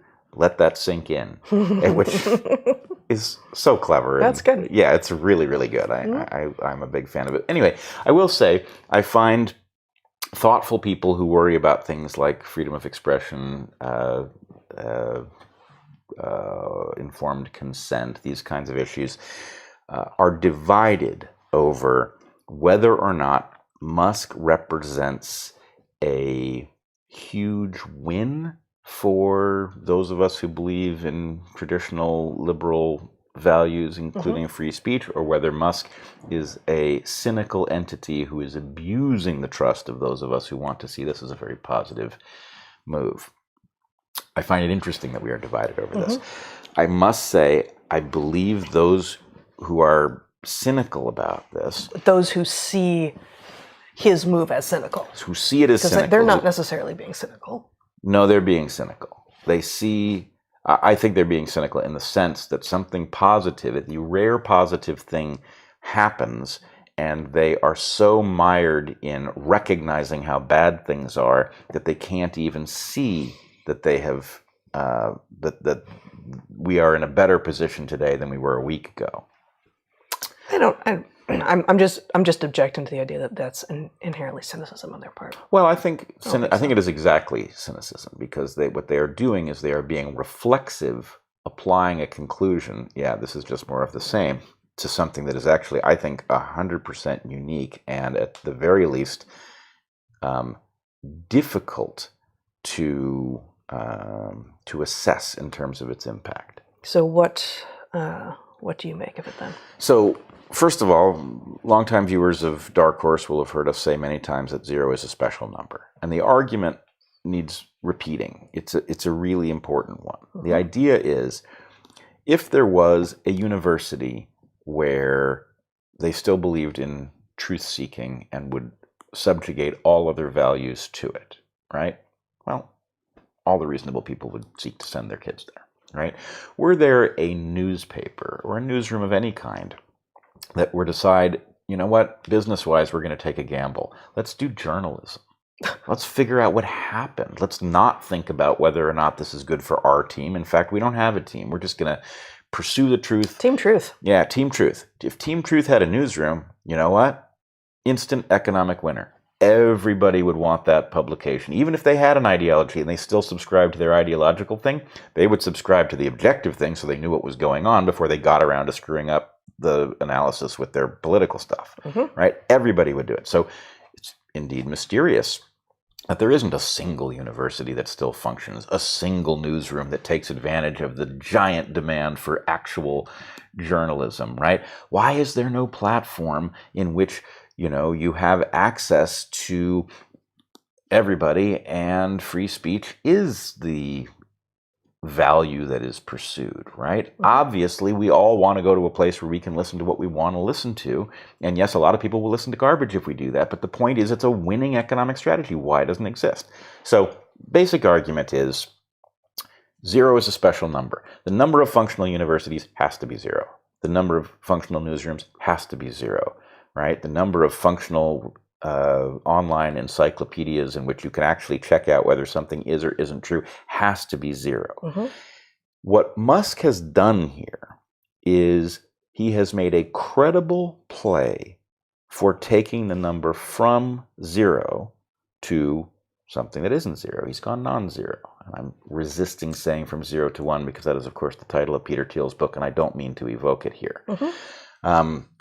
But the point is, a world in which any property that has access to the population at large is a safe space, to use a charged term, for the discussion of real stuff, for the pursuit of truth, for candid conversations, any place in which that's actually the governing principle is a mortal danger to Goliath, Mm-hmm. right? Goliath needs the number to be 0. Today, the number is marching towards non-zero. And what's more, there's actually an interesting phenomenon which I really didn't see coming.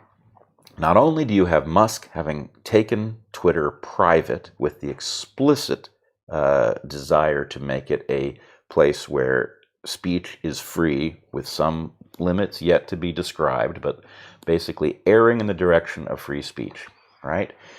But we also have Jack Dorsey, who is bringing a platform online with apparently Dorsey was the Twitter he was, CEO? and he stepped down. Mm-hmm.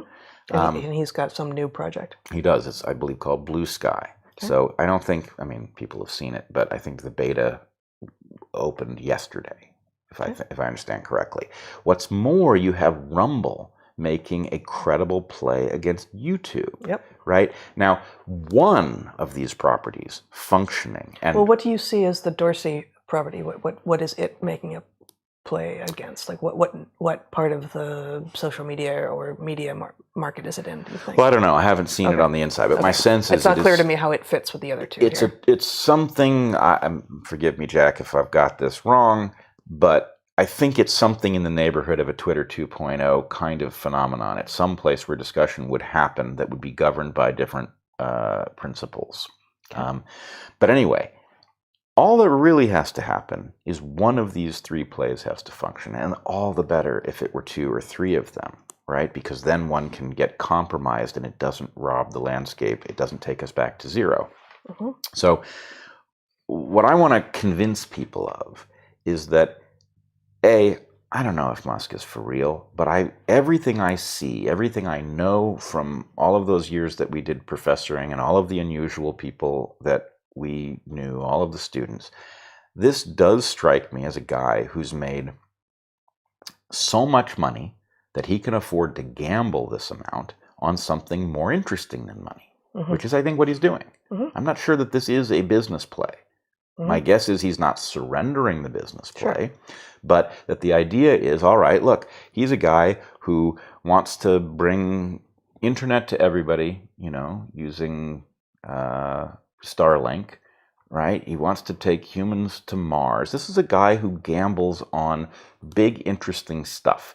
And while I have concerns about what Starlink does to the sky, I have concerns about all of these technologies, Mm-hmm. I think I understand the human being. The human being is somebody who, to quote Jim Rutt, knows how to execute, right? This is a guy who isn't just an idea guy. He knows how to execute and get stuff done. B, I think he's bored with the tyranny, right? And I mean, look, he's been part of it at times. He was, a vaccine proponent and all. But the point is, I think... Well, a proponent and a proponent of mandates. A proponent of these vaccines, a proponent of mandates is very different. I don't think being a proponent of the vaccines is inherently a tyrannical move. Oh, I don't see a tyrant. That's kind of what I'm saying. Okay, but you said that as evidence that he had been somehow over in tyranny territory. I think I'm watching a human being, very unusual one, right? This is a really unusual person. And this is somebody who has interesting interests, which some of them are frightening. The Neuralink stuff, I don't know where that leads. I don't love the idea that people are going to look to Mars and think maybe we don't have to worry so much about the Earth. Yep. But none of it matters. The real question is this guy good to his word? Is he doing what he says he's doing? I have no doubt that he is beating rotten people at their own game, Sure. Right? I know that's got to be driving him. But I also do have the sense he is interested in creating a platform where the conversations that need to happen can happen. Mm-hmm. Twitter's an interesting place to do it. By far not the biggest of these properties, but it is a place where journalists and scientists and other people whose opinions actually do change things duke it out. Mm-hmm. And so, anyway, I'm hopeful. I don't see a better play on the horizon anywhere. And the key thing for our audience who knows what 0 is a special number means is that is why this is important. It's not the first of many battles. The argument of 0 as a special number is that if the number is 0, we lose. If the number is anything other than 0, we win, which means he better watch himself. That unfortunately, the amount that is at stake here is the kind of stuff that Goliath pulls out the exotic tools to deal with. And we've already seen the threat of an investigation, that they're going to go after his businesses. They're going to investigate him for attempting this. They being the powers that be and the properties they own. But there's going to be a legal investigation into his business dealings, looking for who knows what. That sounds like a governmental thing. Yeah, it is. That's what I was asking. Who is they here? Well, I don't think they is the government. I think they is whatever has captured the government and uses it for its purposes. But the basic point is, look, I don't think that's the limit of the hazard that comes from making a move as audacious as this one. So anyway, it is what it is. He's a very smart guy. Certainly he is aware that he is up against the most ferocious concentration of power that has ever existed, I think. Yeah. But, if anybody's up to it, he probably is. And he also, if you think about, I'm going to mention he who should typically not be mentioned, but if you think about what Trump did, part of what Trump did that appealed to people so much. He's not Voldemort. Ivermectin's Voldemort. Oh, Come right. on, man. Okay, sorry. Trump played in social media space. Yeah. Right? He gave himself an everyman kind of vibe by, through Twitter, really. Right? Do you remember the speech he gave in which he rickrolled everybody watching the speech? No. So he gave a speech in which he basically... and yes, I had a particular aversion to watching Trump, as many people who had always voted Democrat did, but I have to say I haven't really watched political speeches in a very long time because they're all just antagonizing and horrifying. Terrible, and Trump was no orator. He was very difficult to listen to. Yeah. But... he actually rickrolled people? Like, what do you in mean? the speech, he says, he's talking to Americans. He says, I'm never going to give you up. I'm never going to let you down. And everybody was watching it who was familiar with this was like, wait, what? Did he just do that? So anyway, but the point is, all right, say what you will about Trump, genius. But it was a kind of a humanizing, playful thing. Well, that's his genius right there. Right. I don't want to say humanizing, playful, but is figuring out how to get the attention and loyalty of people, even if, and sometimes because by means that antagonize and polarize, such that you get, at least some size of group that hates you so fiercely that, as fiercely as this group over here that now loves you. Right. Right. So, which now is also the game that Democrats are playing, and maybe they were playing it all along too. Well, but he was the one who was like, this is what I'm going to do. Right. And the Democrats try this. Right. They're just not as good at it. Yeah, they're not as good at it. Yeah. Right. They tried to. They found a guy named Brandon. Who they tried to elevate. They're not good at it. Yeah. But anyway, the point is, there is something at the point. I always liked the battle of the fish on the cars, right? Where first you had the Jesus fish, and then you had the Darwin eating the Jesus fish, and I can't remember what the next Christian iteration of that battle was. But it's fun. It's good. But playful is a good way to play these things. So anyway, Musk is, like, to my mind, he's like white hat Trump in this regard. He's very good at the meme game, right? Very white good. hat Trump, okay. And the stunt with the sink. Yeah. Okay, you're the richest guy on earth who's just made an audacious play by buying this one-of-a-kind property in which the elites of the world battle it out with bots and everybody else, right? Okay, that's serious stuff. And what he does is he walks in with an actual sink that makes, him look awkward because it's not easy to carry. Like, the dude is playful and he is having a good time, which Well, and he doesn't seem, it always seemed like part of Trump's thing was to create enemies. That the fact of an enemy class, which is to say most Democrats, gave more fuel to his fire, gave more cohesion and loyalty to his base. Whereas I don't get the sense from Musk that he wants or needs enemies. Right. Like, he's getting them, but he doesn't. I don't think anything he's doing is after that or depends on it. This is exactly it. And actually, I think you've nailed it here. This is not a needy person. Right. Yes, another big difference. Right. Huge difference. Yeah. The needy, powerful man is a very dangerous phenomenon. This guy isn't needy. Doesn't seem to be. Not needy. Yeah. I will remind people, the day it was announced that he had become the richest man in the world. Musk? Yeah. I didn't know that was true. Yeah. Oh, you didn't know he was the richest man in the world? No. He's very rich. And the fact that I didn't, what's I that? thought he kept going back and forth, and so it wasn't like a specific point. No, there was a specific point at which it was announced, and it was like the first time, Musk has become this thing. But I mean, so you're going somewhere. Yeah. Remember that. I do think that this just continues to point out the difference that, one of the things about Trump from well before he was president was he was always talking about his wealth. Right. He was talking about what his standing was, and sometimes it was lies, sometimes it wasn't, right?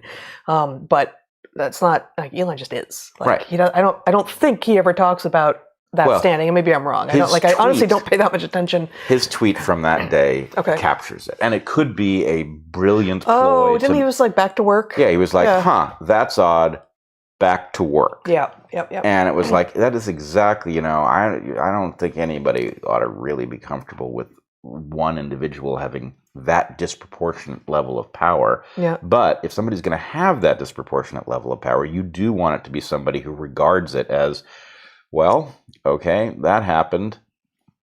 It's kind of just an arbitrary fact. Right. Back to work. And the fact is, the guy does work. Yeah. He works a lot. And he wasn't working to attain that benchmark. He was working because he's interested fundamentally in what he does. And we can and should disagree about whether or not some of those projects are things that should be happening and whether or not there should be, curtailment, et cetera. But he's not driven by the social accolades and the public recognition of him having attained them. Yeah. I must tell you, maybe I'm a sucker, but I'm just not in any way frightened by his values. Right? I may disagree with them, but I don't have the sense that this is somebody who wants a world that I would think is terrible. I may disagree. Well, I mean, I guess I see in him a tech utopian, and I find that terrifying. I find the tech utopians, as I always have, fairly terrifying, and I think that he's got some naivete around living on Mars, for instance, right, and around what Starlink will do to our ability to understand our place in the universe just by looking up at the sky. Yep. Right. I agree. I agree that that's a hazard, but I guess the point is, to the extent that he's a tech utopian, I don't have the sense that he's an authoritarian. Yes, right? He I think that's right. wants to liberate people.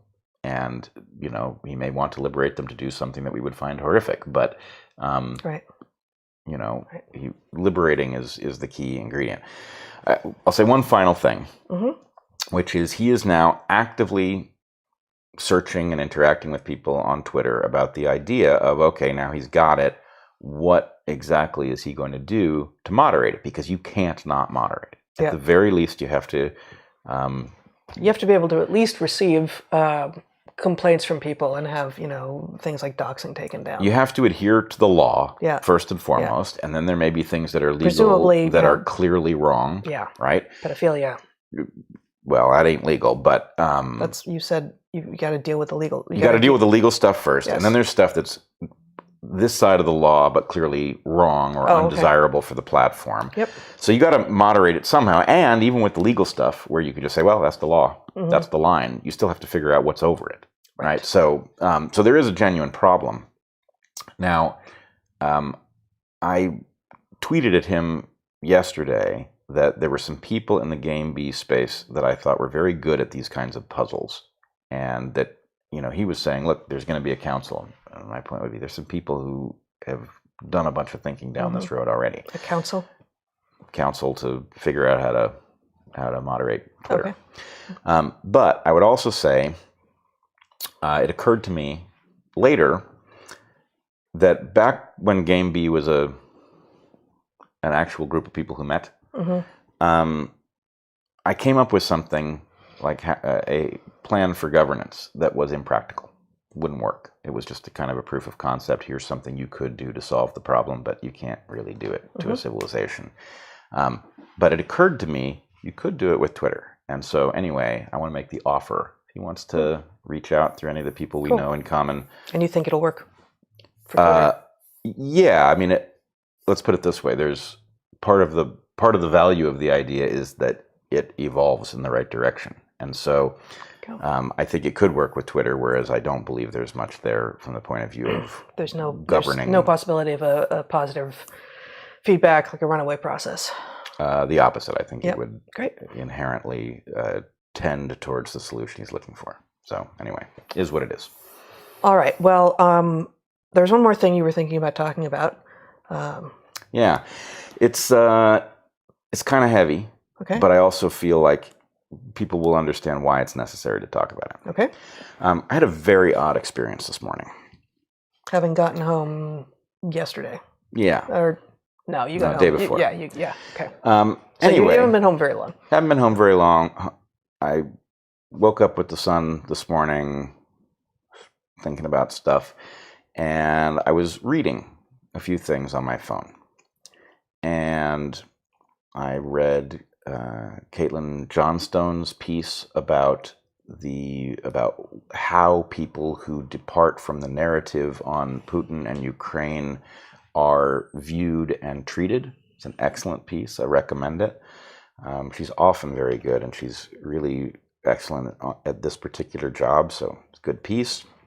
Then I read Steve Kirsch's Substack, in which, to my horror, he describes and provides some evidence surrounding Peter McCullough having been removed from one of his professional credentials and essentially evicted from his role as editor of a major journal in his field. So this is a highly decorated doctor with an incredible publication record, who Steve Kirsch reveals a personal email in which Peter McCullough says that he's been shoved out, he's been pushed out of this journal, and that he wasn't allowed to present his case, that basically he was just given the boot over email and certified letters.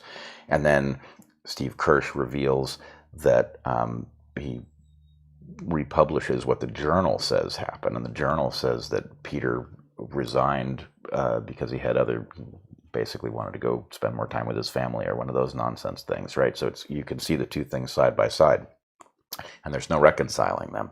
So something is afoot with respect to that. But anyway, at the end of reading Steve Kirsch's piece, I'm not sure exactly what happened on my phone, but somehow the next screen that showed up was a browser window.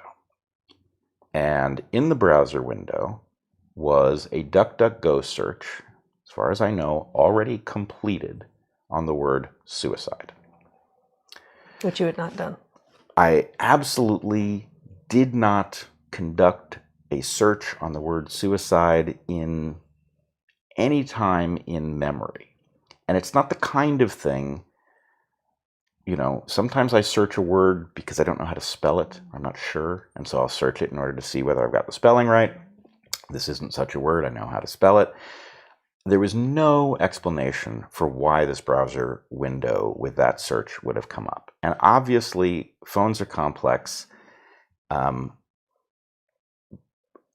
sure we can come up with explanations that would account for this showing up in that way. But I also know that we have been a sticky wicket for Goliath. And one can imagine that such a thing would, could scare certain people off or worse. But anyway, I thought it was necessary just to say, look, I had this happen. I wonder if other people have had it happen, right? That or something similar, where something that could be a message is delivered in such a way. Maybe somebody's got a technical explanation of how that search could have happened without, I don't know what it would be, but without it having a nefarious explanation. But I did think it was necessary to say, this is not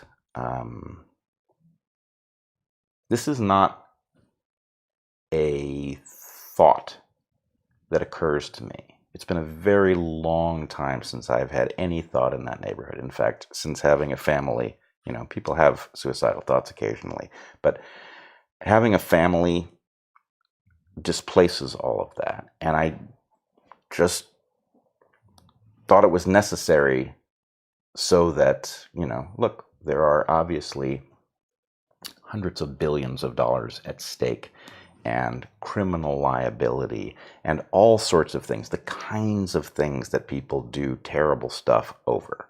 And I felt it was necessary just to make it clear that if that was some kind of a message, then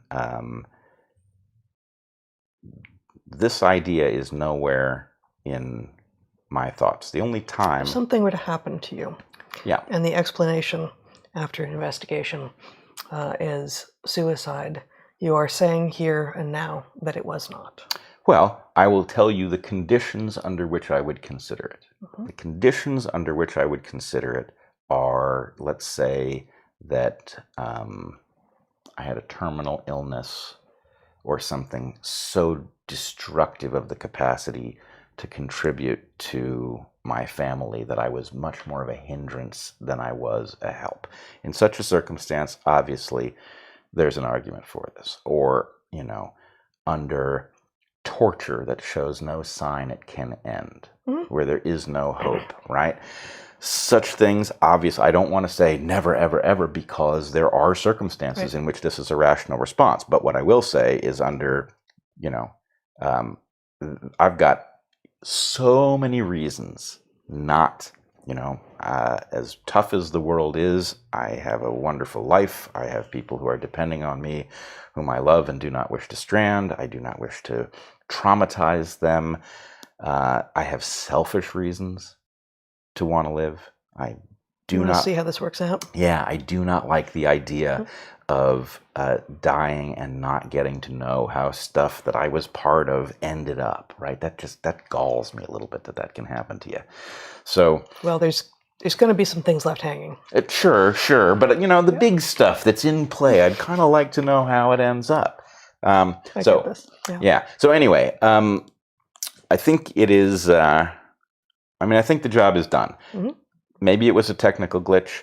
If it wasn't a technical glitch, maybe it was just a message designed to scare. If it wasn't that, if it was a warning, I don't scare easily, and we can't afford to have a world that's governed by people who threaten as a mechanism to get what they want. So whatever the explanation is here, I feel the discussion needed to be had, and I don't know, I feel better for having done it. All right. Well, I think that brings us to the end of this almost 2 hours, but we're going to take a break and come back for our Q&A afterwards. And we'll begin with a question from our Discord server this week, as we always do. So another reason to get onto our Discord server, which you can get access to from our Patreons. And then we'll be taking questions from you, which, not from you so much, because you can ask questions all day long. All day long. You can ask questions at darkhorsesubmissions.com. And I guess there's one other thing I wanted to say, which I should also start putting the announcements at the beginning next week, which is that at some point, probably near the end of November, maybe beginning of December, we're going to do an episode not at our usual time, basically talking about just talking about products that we like that aren't sponsors. That often made by local producers, small producers, that we have come to really appreciate as a sort of a if you do that sort of thing as the holiday season is coming up, things that you might consider as gifts for those that you might be interested in buying gifts for.